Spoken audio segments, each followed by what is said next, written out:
Saludos, somos estudiantes de Ingeniería en Sistemas Informáticos de la asignatura Bases de Datos.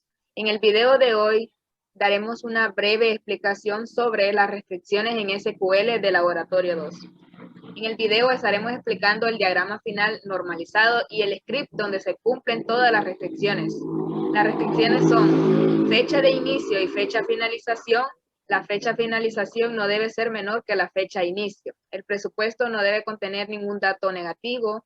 Un código, el cual es un dato único y está formado por 2 letras y un número correlativo. El salario no debe aceptar ningún dato negativo. Un empleado está asignado a un departamento de la empresa, pero un empleado puede trabajar en uno o varios proyectos asignados a diferentes departamentos. A continuación, quedará mi compañera Katherine y explicará el diagrama normalizado. Bueno, yo les daré una breve explicación sobre el diagrama final normalizado y el script donde se van a cumplir algunas restricciones. Como podemos ver, aquí tenemos nuestra base de datos para poder realizar nuestro diagrama. Los diagramas nos permiten hacer una simulación de las tablas que tenemos en una base de datos. Además, podemos ver las relaciones de dicha tabla. Y pues como antes habíamos aprendido a crear nuestras llaves primarias y foráneas, entonces con nuestras llaves primarias y foráneas estaremos relacionando las tablas en las cuales las podemos simular acá en el diagrama de la base de datos. Nos posicionamos en nuestra base de datos. En este caso se llama proyecto, la extendemos, nos vamos a donde dice diagrama, base de datos, le damos clic derecho y nos vamos a nueva base de datos, diagrama. Y como pueden ver, acá nos salen todas nuestras tablas en uso. Y en este caso, yo las voy a ocupar todas, así que las voy a sombrear todas. Le doy en agregar y esperamos a que nos carguen.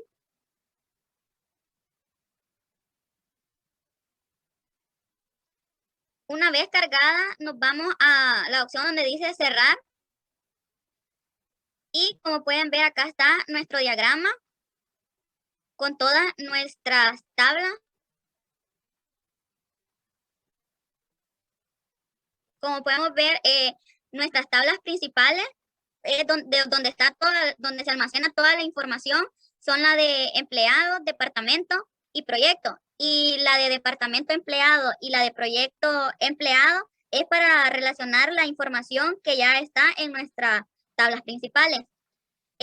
Para saber cuáles son nuestras tablas principales y cuáles son nuestras llaves foráneas, se distingue por las llavecitas que son nuestras llaves primarias y las foráneas son las que tienen este circulito o es como un 8, como lo quieran diferenciar.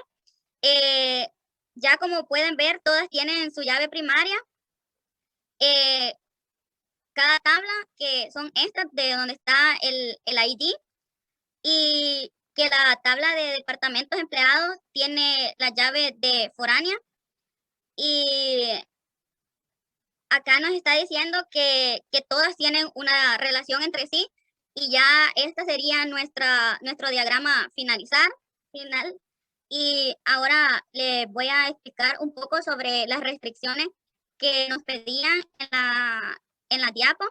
Nosotros usamos 2 y ahorita me voy a ir a la base de datos que se llama Laboratorio 2 y nosotros usamos 2, la primera check, y nos dice que las restricciones de check nos exigen la integridad del dominio mediante la limitación de los valores que pueden aceptar una o varias columnas.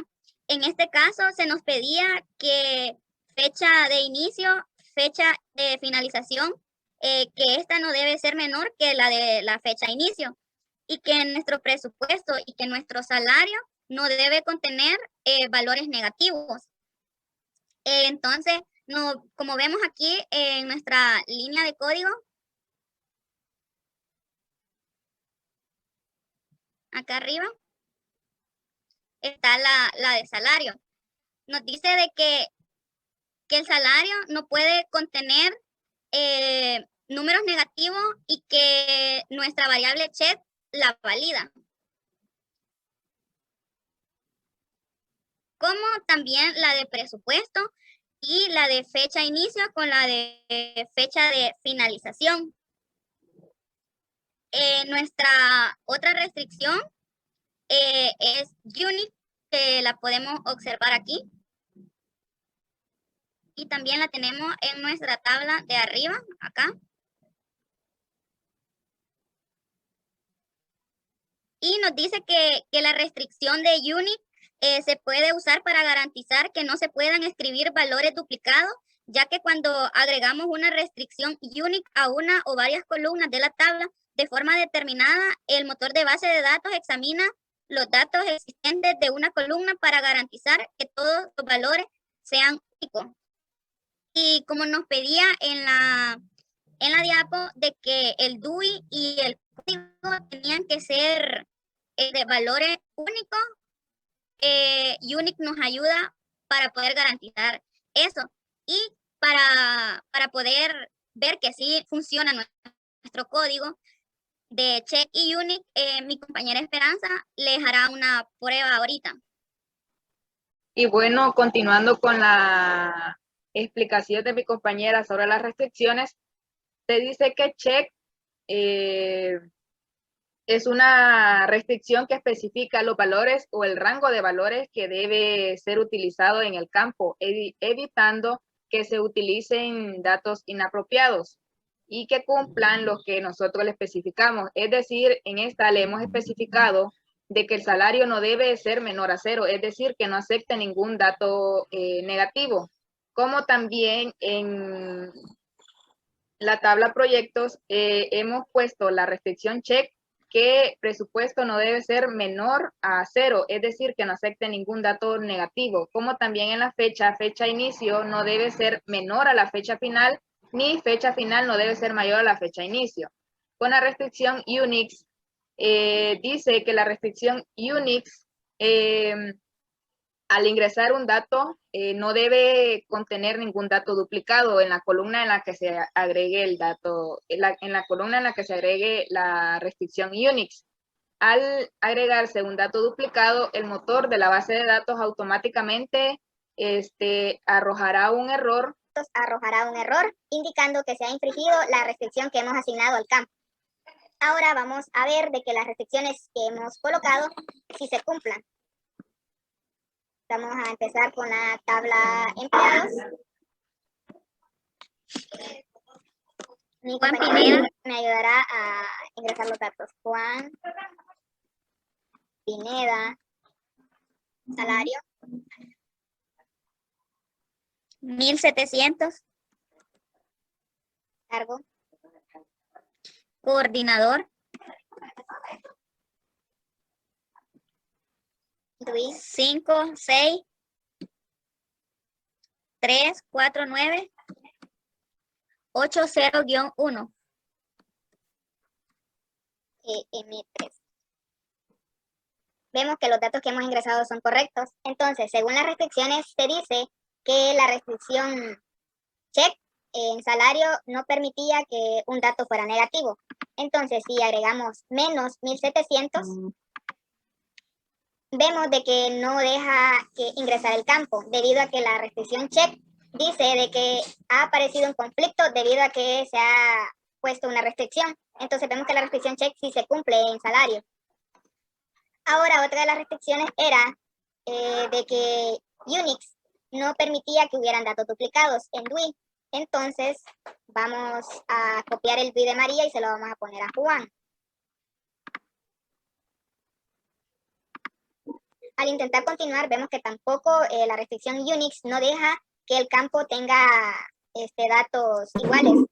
Entonces, vemos que sí se cumple la restricción que ya habíamos especificado en el script. Entonces, ahora vamos a continuar con la tabla de departamento. El código sería DP3. DP3. Y en nombre, Recursos humanos. recursos humanos. Ahora vamos con la tabla proyectos.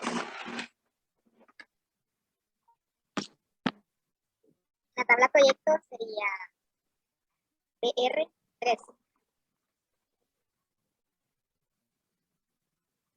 con un presupuesto de 5.900. 5.900. Fecha de inicio. 2015.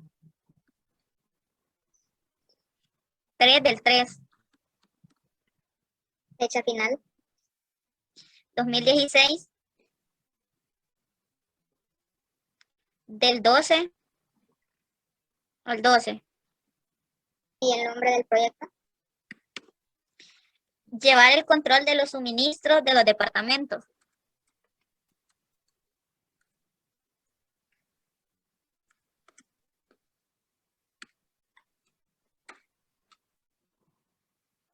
Vemos que los datos que hemos ingresado son correctos. Entonces, siguiendo las restricciones, decía de que la variable check no permitía que el presupuesto obtuviera datos negativos. Entonces, si colocamos aquí menos 5.900, vemos de que sí se cumple la restricción debido a que no deja de que en el campo hayan datos negativos. Otra de las restricciones era en fecha de inicio y fecha final. Decía de que fecha de inicio no debía ser mayor a la fecha final. Entonces, si aquí en el fecha de inicio 2015 colocamos 2019, vemos de que sí se cumple la restricción debido a que no deja que en el campo en la fecha de inicio sea mayor a la fecha final. Ahora vamos a fecha final, no debía ser menor a fecha de inicio. Entonces, si aquí colocamos 2013, vemos de que sí se cumple la restricción, no dejando de que fecha final sea menor a fecha de inicio. Y bueno, otra de las restricciones era de que en el código debían haber 2 letras y un número correlativo, es decir, único. Entonces, si colocamos aquí PR1, vemos de que sí se cumple la restricción Unix, no dejando de que haya un dato duplicado y que sea un dato correlativo. Entonces, sí se cumplen las restricciones. Ahora vamos a la tabla departamento. Ahora en la tabla de departamentos empleados vamos a buscar el ID del empleado número 3. ¿Qué es Juan? El ID es número 3. Y en el ID del departamento sería 2 porque Juan es del departamento de finanzas. Aquí la tabla sí acepta datos duplicados porque estos 2 empleados son del mismo departamento, es decir, del departamento de informática. Ahora vamos con la tabla proyectos empleados. En la tabla proyectos empleados, vamos a buscar el ID del proyecto, que es el número 3. Y el ID del empleado de Juan es el número 3. Entonces los datos agregados son correctos. Ahora vamos a verificar que los datos que hemos ingresado aquí en las tablas se ejecuten. Entonces vemos de que sí, que fue el empleado número 3 el que acabamos de ingresar. Vemos que es del departamento 2, del financiero, Juan Pineda, y vemos que todos los datos que se han ingresado sí se ejecutan. Así que respecto a las restricciones, vemos de que si se cumplen, utilizamos 2 restricciones, que es Unique y Check. Son 2 tipos de restricciones que pueden usarse para hacer cumplir la integridad ingresada en los campos y diciéndole en las tablas de que especifiquen de que los datos que sean ingresados sean los correctos y al ingresar un dato incorrecto, arroje un error diciendo de que los datos que sean ingresados son inválidos. Entonces, hasta acá mi participación y la de mi compañera sobre las restricciones en las tablas de SQL. Muchas gracias por su atención prestada.